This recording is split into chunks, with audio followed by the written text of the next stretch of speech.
Cuando preguntamos por los sitios de interés en Mercaderes, en el sur del Cauca, nos hablaron del socavón.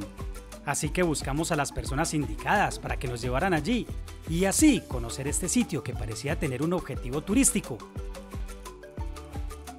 A medida que descendíamos por el sendero, entre árboles, caminos empedrados y barandas de seguridad en Guadua, nos empezamos a dar cuenta que estábamos llegando a algo más que un sitio turístico. El socavón significó la mayor fuente de agua para esta comunidad por los años 60. Parecíamos hormiguitas, unas subían, otras bajaban, otras subían, otras bajaban. Claro, muy bonito ahí porque estábamos todos los mercadereños, nos tocaba que ir a traer agua. Y allá sí iban los hombres, ¿no ve que les tocaba que irse a bañar, eh? Y es que históricamente en Mercaderes no la han tenido fácil con el agua.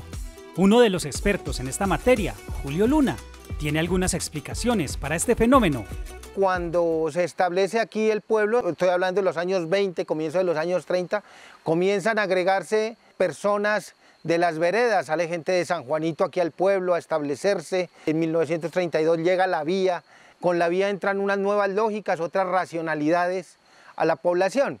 Y entra el tema de que el agua tiene que ser una obligación para las familias, es que tiene que llegar a las casas mediante una tubería y un grifo, perdiendo y rompiendo todo el tejido social que había frente a las pilas de agua en ese momento. La localización de agua lo hizo Juan Montón Blasco, un geólogo español que vino aquí a Mercaderes a tratar de contribuir a la búsqueda del agua. Por eso Julio habla de desabastecimiento, pero no de escasez. Las autoridades de aquel entonces se enfrentaron a la necesidad de brindar el líquido a esta población en crecimiento y la opción se dio en el sitio que luego llamaron el socavón. Nos encontramos con documentos de fines del 1951 y los primeros que vinieron aquí fueron unos geólogos alemanes inicialmente, cuyo nombre era Wolfgang Diesemann. Diesemann contribuyó a unos estudios de geología, digamos, al norte del país y por casualidad también lo traen aquí a Mercaderes y comienza a estudiar todo el tema del agua en Mercaderes. Él hace una investigación de los afloramientos del agua y se refiere a Quindiquí, se refiere a la parte alta del municipio, a la parte, digamos, sur del municipio, hace unas menciones de la parte oriente también, pero, digamos, la gente menciona que lo traen hasta aquí, hasta este punto, que es el punto del socavón. Él dice que se podría hacer unos túneles horizontales y que ahí puede haber agua. Romper la roca para extraer el agua era un reto enorme para esos tiempos. Por eso las autoridades nacionales recomendaron la contratación de un minero. Al final pues terminan contratando y dando con Juan Montón Blasco, que ya venía con unos reportes previos que había hecho Wolfgang Diesemann, el alemán, y Enrique Ubach, pues que era el que coordinaba en ese momento el Servicio Geológico Nacional. Estoy hablando de un reporte del 22 de enero de 1952. En años posteriores, en el 54, pues se da origen a la construcción inicial de lo que hoy denominamos el socavón. Y se ponen manos a la obra. Mi esposo trabajó ahí. Él se llamaba Pedronel Zambrano, otro amigo que se llamaba Luis, ¿cómo era? Me acuerdo, un señor Luis. Ahí trabajaron bastante gente, pero el que siempre estaba haciendo el frente ahí era don Federico Ortega.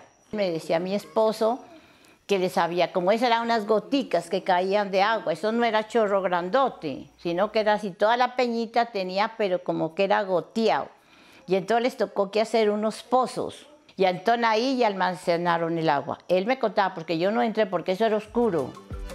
Se trataba de una obra de alta ingeniería. Es un túnel de 64 metros hacia el fondo, digamos, hay una parte aquí que son como 7 metros hacia el fondo, y después coge un túnel a la derecha, que va conectando 4 aljibes. Los aljibes son de poca profundidad, pero los aljibes se interconectan unos con otros, porque además de hacerse un trabajo con cincel, hicieron un trabajo de sonda, es decir, eran cinceles que los adaptaban o tubería que la adaptaban para hacer sonda en la roca. Entonces al final encontramos que son 3 orificios que hay al final de la pared del túnel ciego, que son tributarios de esos aljibes, y que por agua subterránea también esos aljibes se intercomunican y es el agua que vemos aquí, que prácticamente estas aguas es el mismo caudal de siempre. Esta obra pues, fue catalogada en su momento como una de las mejores obras civiles del país, digamos, gracias a toda la experticia y experiencia que tenía este geólogo español, Juan Montón Blasco.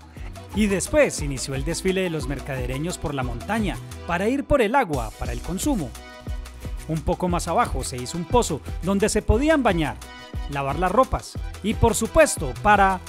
Así, al chisme, pues claro, que bueno.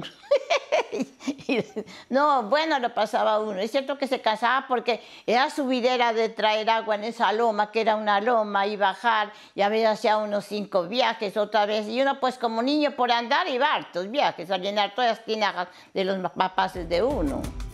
Pero como lo indica Julio, este tejido social en el que podían compartir como comunidad se fue perdiendo con el desarrollo.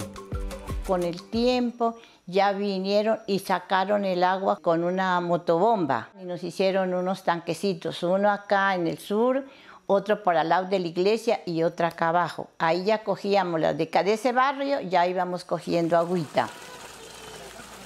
Entonces ya ahí se llenaba ese tanque. Ya después pensaron que ya con esa motobomba ya pusieron tubería y ya nos despacharon el agua a la casa, ya era bueno para nosotros. Y a lavar, siempre lavamos para acá, para el Guayco Chiquito, para un punto que se llama Mataqueño. Y claro, el agua que llegaba por ese acueducto no se podía desperdiciar en labores de aseo. Hoy el municipio no ha solucionado completamente su necesidad de agua. El intento más reciente fue la inversión en una planta, que no dio el resultado que esperaban los mercadereños, pero que esperan que algún día puedan tener un acueducto que satisfaga todas sus necesidades. Ahora es mejor, claro, porque tenemos ese acueducto, ya sabe que uno lava su ropa, ya coge lo necesario, que está claro que no nos la dan todos los días, pero sí nos la da a veces cada 2 días, pero nos sirve, es muy bueno, claro, eso es lo que nos ayudaron, eso está muy bien. Es poquita, pero nos favorece mucho. No ve que el agua es lo más principal, el agua es vida, pues. Sacar el agua del socavón parece ser parte del pasado. Por eso, hoy es un atractivo turístico que mantiene viva la historia de lucha de esta comunidad del sur del Cauca por conseguir el más valioso de los líquidos, el agua. Colombia bacana, un país mágico por descubrir.